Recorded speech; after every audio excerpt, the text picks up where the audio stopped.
Hey, welcome to my channel. Super Bowl happened. I know it's a couple of days later, but there's a reason why I'm doing this. A couple of days later. So let's start off the bat. Basically, it was a complete show. Basically, put it that blank bleep show uh, for the Kansas City Chiefs. I mean, honestly, I thought it was going to be a close game. I didn't think Philadelphia's defense would come in that hard. It seems like they had no answer for it, which means most likely Philadelphia's defense probably recognized something in the offense as far as like with the way the offensive line was doing. Someone must have been giving some subconsciously some signals of what the play might be at that point. Because quite honestly, the fact that they were able to sack Mahomes without even blitzing was really a surprise. And the fact that Kelsey wasn't getting that open as much is another big surprise. It shows that they need a good wide receiver at that point as well too, because it was bound to catch up. To be quite honest, as well too. I mean, some of the games that the Chiefs won, they probably should have lost. So that was by luck. I thought maybe they were going to get lucky this time around too, basically, or two. The refs would probably work or help them out. But it shows, yeah. But in any case, I was more surprised more than anything else about Jalen Hurts. I mean, honestly, the last two games, I mean, he showed up. I honestly thought it was going to be all Saquon Barkley, but that's what proves to the point. If you have a really good running game, they'll focus so much on stopping the run that you'll have a hard time stopping the quarterback. And Jalen Hurts proves otherwise that if he has a good running back behind him, he can be an excellent quarterback. He can hit his receivers, which he did basically, and he can also do the run as well too. So like he was able to escape and whatnot. So that's pretty impressive, quite honestly. Now, the question comes down to is this: there were talks about the aspect of if Mahomes was able to basically win the Super Bowl, would he be in the same level as Tom Brady as being a GOAT, or maybe even higher than Brady at that point? Because he was doing this all at an early age. Whereas Brady, granted, he was doing all this at an early age as well too. Let's be honest. But the fact is like Brady at least extended his play shelf life a little bit longer, so he was able to win more Super Bowl games as a result of it. But this pretty much answers that question. Let's be honest, this answers the question what happened here. Like the fact that Mahomes was not able to produce, and the fact that Kansas City was not even to barely break 200, not even come close to 200, or barely break 200 in total yards, shows that basically uh, the fact is Mahomes can't be considered the GOAT. Because quite honestly, the fact that Philadelphia, the first time around when they played him, they beat him, and the second time around they lost badly, and the fact that the offense couldn't score, it was a definitive answer that Mahomes has to work on himself a little bit more, and he also has to be surrounded with whatever it needs to be. Surrounded with a little bit more weapons, maybe, but it all depends. But I think Tom Brady has shown that if he has one good wide receiver, he's good enough. He'll get into the playoffs and probably even win you a Super Bowl. Let's be honest. Mahomes, when he would, I think not Mahomes. I'm sorry. When Brady was playing against the Falcons basically to the point where like they came back. That's pretty impressive how they came back from that. Then also the fact is like Mahomes was lost to Brady at that point as well too, where Brady beat the Chiefs with the Tampa Bay Bucks, having just Gronk as well too, shows otherwise. So the fact is that Kelsey was not able to get open, should have opened up other people because like there must have been double teams or such. But to the point is like it didn't work out. I guess it comes to a point where like um, Brady is definitively the GOAT. No, well, actually, I shouldn't say definitively. Let's be honest. Brady's still 7-3 in the Super Bowl. Three losses, of course, two of them to the Giants, one to the Philadelphia Eagles with the Philly special. But let's be honest, in that Philadelphia game, the fact is that Belichick benched.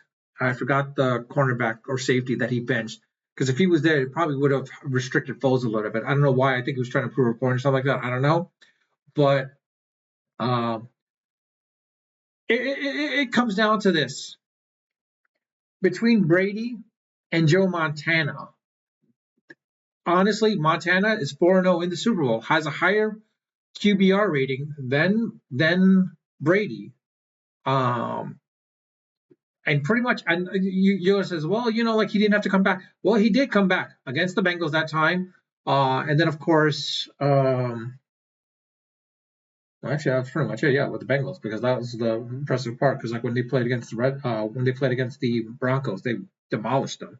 Um, but the question comes down to is I think if Montana was able to extend his longevity a little bit, I think probably, and he didn't get injured as much, and like his back wasn't a huge issue. It's possible he could have gotten a little bit more. He probably would have had more Super Bowls. Oh, let's be honest. If he didn't go to Kansas City and he still remained with the 49ers, where the 49ers kept him and had him for another 2 more years when they transitioned to Young, instead of transitioning to Young, going to Montana. Montana, the way he brought Kansas City to the AFC championships, he probably would have brought the 49ers to the Super Bowl, probably would have won it. He probably would have had 5 rings, maybe 6, possible. I don't know. But the other factor is let's be honest. The dynamics of the game did change a little bit when it comes to defense, to the point where towards the tail end of what Brady was doing, the defense was getting heavily more penalized as a result. Whereas during the days of Montana, I mean that I mean a helmet collision was not essentially a flag.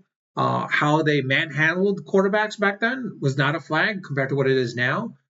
So the rules of the game did change a little bit. So like the fact is like Montana playing in the era that he did versus Brady, it would be kind of interesting to see how Brady would have survived in that era, basically, if those rules still applied to him. I mean, granted, yeah, the rules still were there between 2000 till 2006 or maybe 2005, but of course they try to keep more safety to the quarterback, and of course to 2008 and 2009. So I mean, it wasn't as stringent in 2000. I mean, it wasn't as stringent in the 80s and early 90s what it was in the 2000s and such. Then of course, past 2012, basically everything changed at that point. Even 2015, the whole gambit changed at that point. But anyways, I think it's still a case where Montana is. I consider Montana, and I guess I'm showing my age because like the fact that I saw him play as well too. I think he's more of a goat, better goat than Brady. Not as mobile, didn't have he did have the weapons. He had Jerry Rice, of course, but um, I think more so to the point of like we can't say no just yet. We could say no right now to Mahomes. We could say no right now to Mahomes, but Mahomes is young enough that he has another maybe 6 or 7 years in him.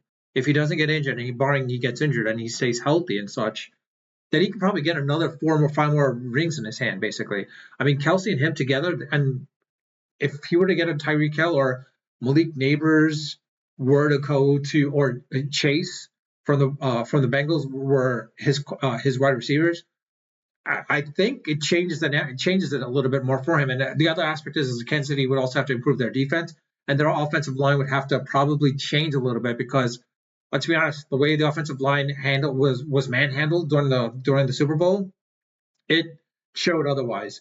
And I think once Philly's defense, their linebacker inside core, without even blitzing, which was a surprise. There was barely any blitz.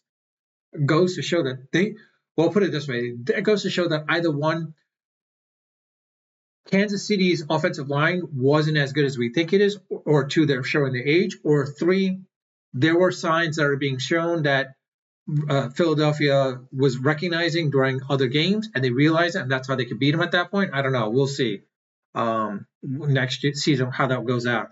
But honestly, next season, I think it's more so to the point like I think it's going to be Buffalo in the Super Bowl next year versus this year. Will the Philadelphia Eagles go to the Super Bowl next year? They're a strong candidate. They are a very strong candidate. Let's not be honest with that. Let's not deny that because they are really that good. But in any case, I'll leave it at that. Let me know your thoughts. Do you think Mahomes is still should be Mahomes be considered a GOAT? Um, you know, or do you think that with enough time, Mahomes if he gains enough rings just like Brady, is he going to be considered a GOAT? Because like 2 in a row is great. 3 in a row, that would have been massively impressive. I would admit that would have been massively impressive. No team has ever done a three-peat in the NFL.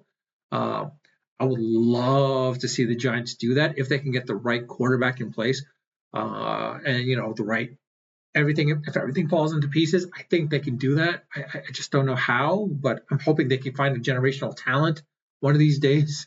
And they got the wide receiver. They just got to build the offensive line, and they got to build that defense, and then I think they should be good at that. And I hate to say this, but the generational talent that they had with Saquon Barkley, it was a goof up. It I'll say this though. At least Saquon was allowed to test the market versus being tagged basically at that point. Because honestly, if he was, it's a case where the Giants would be doing him dirty again at that point as well. Quite honestly, more than anything else. I'm kind of curious. What would have Saquon done with the Giants right now at this point? I think he probably wouldn't have done anything. They probably would have just loaded up on him. It's possible that the Drew Lock probably could have done something, but I doubt it. I'm hoping maybe Stafford has 1 or 2 more years left in him, that he'd be willing to join the Giants so that he could still be that stopgap, maybe. I don't know. We'll wait and see about that. But anyways, if you like this video, please hit the like button. If you haven't subscribed, I do ask if you can hit the subscribe button. It'd be great, and I really appreciate it.